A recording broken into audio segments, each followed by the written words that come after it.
Hi hello friends, ഇനി ഞാനൊരു വാഴപ്പിണ്ടി കറിയുടെ റെസിപ്പി ആയിട്ട് വന്നിട്ടുണ്ട്. ഇതെങ്ങനെ ചെയ്യേണ്ടതെന്ന് നോക്കാമല്ലോ. ഇതിനായിട്ട് ഞാൻ വാഴപ്പിണ്ടി എടുത്തിട്ടുണ്ട്.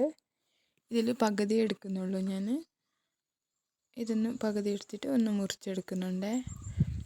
അതായിട്ടാകുമ്പോൾ കുക്കർ ചൂടാകാൻ വെച്ചിട്ട് അതിലേക്ക് എണ്ണ കൂട്ടിയിട്ട് കുറച്ച് കടുക് ഇട്ടിട്ട് അതൊന്ന് പൊട്ടി വരുമ്പോൾ അതിലേക്ക് ഒരു ഉള്ളി മുറിച്ചത് കൂട്ടുന്നുണ്ട്.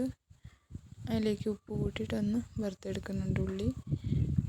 അത് വറുത്ത് വരുമ്പോൾ അതിലേക്ക് ഞാൻ ഒരു കരിവേപ്പിലയുടെ ഇട്ടിട്ട് ഒന്ന് വറുക്കുന്നുണ്ട്. അതൊന്ന് വറുത്താകുമ്പോൾ അതിലേക്ക് ചെറുപയർ കൂട്ടുന്നുണ്ട്. ചെറുപയറിന് കുറച്ച് കടല ഇട്ടിട്ടുണ്ട്. ചെറുപയർ മാത്രം ഇട്ടാൽ പ്രശ്നമൊന്നുമില്ല. അതായിട്ടാകുമ്പോൾ അതിലേക്ക് ഞാൻ മുറിച്ച് വെച്ച പിണ്ടി കൂട്ടുന്നുണ്ട്. പിണ്ടി കൂട്ടിയിട്ടൊന്ന് മിക്സാക്കി എടുത്തിട്ട് അതിലേക്ക് ഉപ്പും കുറച്ച് മഞ്ഞളും കൂട്ടിയിട്ട് വെള്ളം കൂട്ടിയിട്ടൊന്ന് ഞാൻ ഒരു 2-3 വിസിൽ കൂക്കുന്നുണ്ട്. 2-3 വിസിൽ കൂക്കിയിട്ട് എടുക്കുന്നുണ്ട്. വിസിൽ കൂക്കുന്നവരേക്ക് അതിനെ മസാല ചെയ്യുമല്ലോ നമുക്ക്. അതിനായിട്ട് ഞാൻ തേങ്ങ ചെരുകിയത്, ഇഞ്ചി വെളുത്തുള്ളി, പിന്നെ കരിവേപ്പില, പിന്നെ പച്ചമുളക് ഇത് ഇത്ര ഒന്ന് അരച്ചെടുത്തിട്ടുണ്ട്. ഇത് വെന്ത് കിട്ടിയിട്ടുണ്ട്.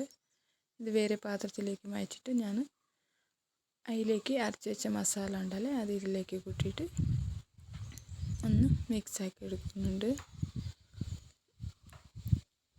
ഞാൻ ആ പാത്രം വേറെ പാത്രത്തിലേക്ക് മാറ്റിയതാണ്. അതൊന്ന് വെള്ളമെല്ലാം ആറി കിട്ടുന്നവരെ ഒന്ന് വറുത്തെടുക്കുന്നുണ്ട്. മസാലയുടെ മണമല്ല ഇതാവുന്നല്ലേ, പച്ച മണമല്ല. അതൊന്ന് മാറി കിട്ടുന്നവരെ വറുത്തിട്ട് അതിലേക്ക് ഞാൻ മല്ലിയില മുറിച്ചിടുന്നുണ്ട്.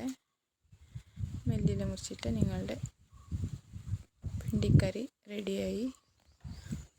ചപ്പാത്തിയുടെ കൂടെ എല്ലാം നല്ല ടേസ്റ്റ് ഉണ്ടാവും.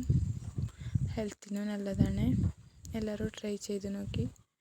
എൻ്റെ വീഡിയോ ഇഷ്ടപ്പെട്ടെങ്കിൽ എനിക്ക് ലൈക്ക് തരണം, സപ്പോർട്ട് ചെയ്യണം, സബ്സ്ക്രൈബ് ചെയ്യണം എല്ലാവരും. Thank you.